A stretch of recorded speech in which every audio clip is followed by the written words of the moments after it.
Jenengan sudah yakin? Yakin segalanya. Ya. Keyakinan itu bisa membuka pintu langit. Keyakinan itu bisa yang tidak mungkin menjadi mungkin. Keyakinan itu bisa masuk ke dimensi lain. Keyakinan itu bisa menarik impian menjadi kenyataan. Keyakinan itu luar biasa, ya. Tidak ada yang tidak mungkin jika Allah menghendaki. Tapi kudu yakin, maka kuatkanlah keyakinanmu padanya. Kun fayakun itu terbentuk dari keyakinan, bukan keraguan. Ya. Allah itu menghendaki. Lah bagaimana cara supaya Allah itu menghendaki? Padahal semua kehendak Allah sudah ditulis. Ya pembuatan. Tempudi ditulis. Di Lauh Mahfuz. Semua kejadian langit dan bumi, alam semesta, ya, tata surya bima sakti.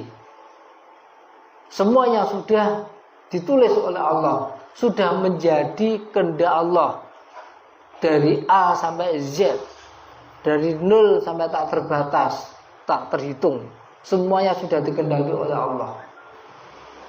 Hidup kita itu mulai durung dititiske, ya, jangan dititiske betul. Iya, jadi dititiske Mbak Allah. Ya, bukan enkarnasi tapi penitisan. Dititiskan dari alam arwah dilebokke ning alam kandungan. Bar kuwi ditoke ning alam donya. Maksudnya dititiskan itu roh iki dilebokke. Dilebokke bleng. Takdire ditulis. Enten pinten takdir ditulis? 1. Ya. Ditentukan ajalnya. 2. Ditentukan rezekinya. Yang 3, ditentukan amal baik dan buruknya. 4, ditentukan celaka dan bahagianya. Semua sudah menjadi kehendak Allah.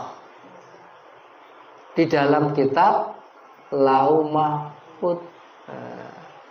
Makanya nek orang pinter-pinter jenengan memahami ilmu cilaka.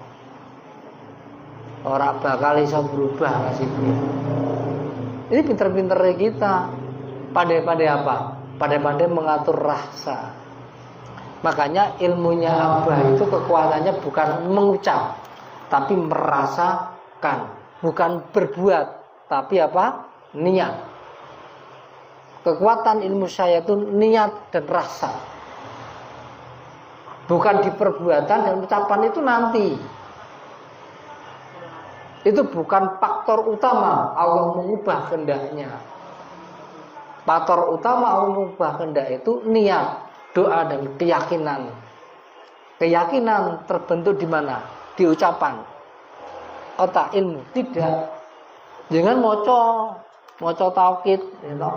Akidah tauhid itu yang melahirkan keyakinan dalam diri kita. Wong ora duwe akidah tauhid, ora duwe keyakinan sing bener. Orang punya keyakinan yang bener karena dia punya akidah tauhid. Paham dengan akidah tauhid, ya, tauhid rububiyah, tauhid mulkiyah, tauhid uluhiyah, tauhid asma wal sifat. 4 tauhid harus paham. Ini yang menjadikan terbentuknya suatu keyakinan di dalam diri kita. Maka akidah tauhid ini harus benar-benar lurus sesuai dengan ilmu yang diberikan Allah, sesuai dengan rumusan, ya, yang dirumuskan oleh Rasulullah tentang tauhid itu sendiri.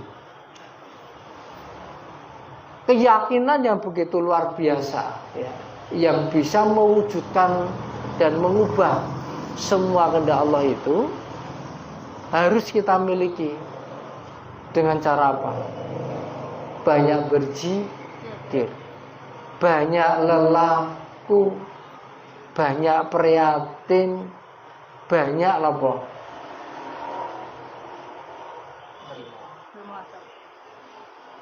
Muhasabah, apalagi mujahadah.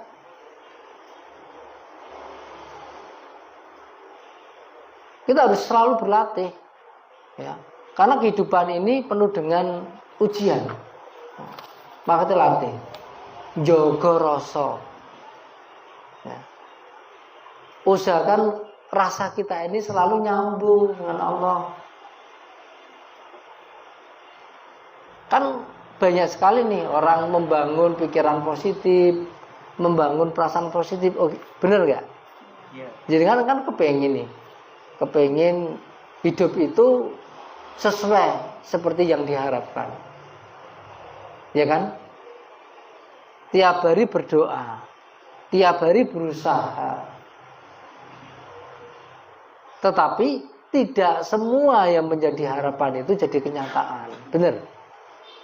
Ya, padahal nek iso iki wong nek iso dadi kenyataan kabeh kan bahagia banget. Ora setengah bahagia. Nek cita 10 dadi 5 kan bahagiane mung setengah. Nggih mboten? Sing 5 durung bahagia wong durung terkabul. Nek iso kan 10 terkabul kabeh. Dadi bahagiane mutlak.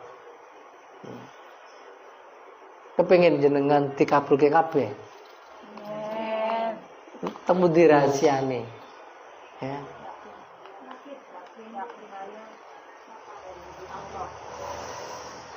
Yakin ning jero rasa. Yakin di dalam rasa. Makanya saya berkali-kali kan ngajak zikir kuwi rasakan itu bukan hal yang sepele. Turunnya keajaiban, turunnya karomah, turunnya maunah itu karena rasa kita. Masa depan hidup kita itu dibangun oleh rasa kita hari ini. Makanya tiap hari rasa itu terus diolah, diposisikan di dalam zona positif, ya, zona positif, dipertahankan, dikuatkan nih kono. Ini rahasia mengubah kehendak Allah yang rasa tok nek ngerti. Rasa yang muncul menjadi doa, menjadi niat. Banyak orang menerapkan nih, kata Rasulullah, doa itu tidak ada yang bisa mengubah takdir kecuali doa, kata Rasul. Gitu. Hanya dengan doa nasib kita itu berubah. Tapi kenyataannya berdoa tiap hari, bahkan sudah setahun, 2 tahun, 3 tahun, ora dadi kenyataan. Sing salah ndongone hadise apa tekniknya.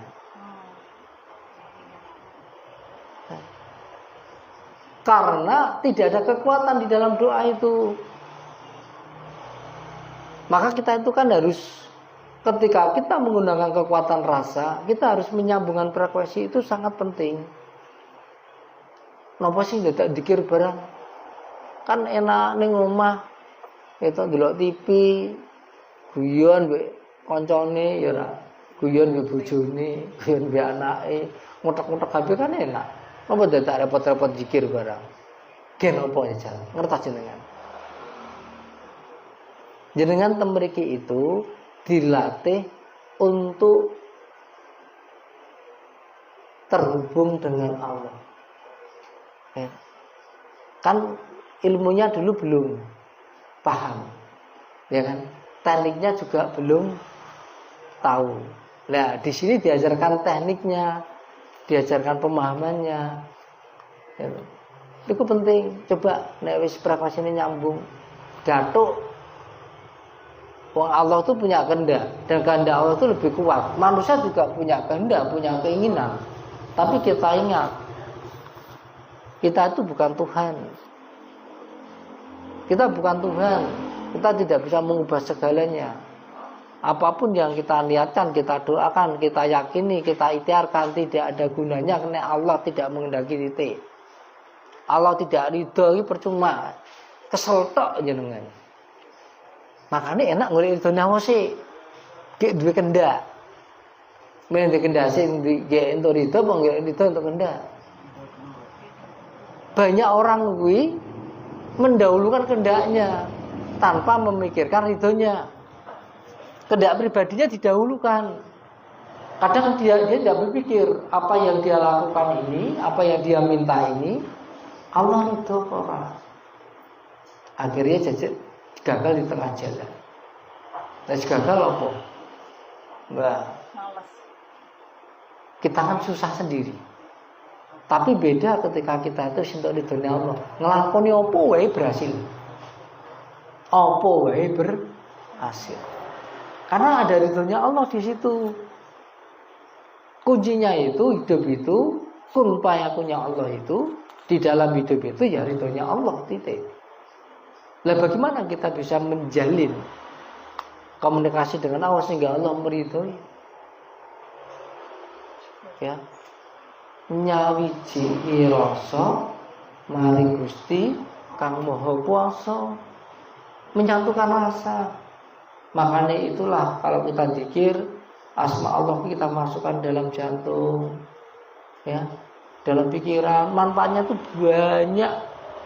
Ketika asma Allah ini sudah menyatu dalam otak, dalam jantung, ya, dosa pikiran, dosa jantungnya, dan dosa hatinya akan dibersihkan.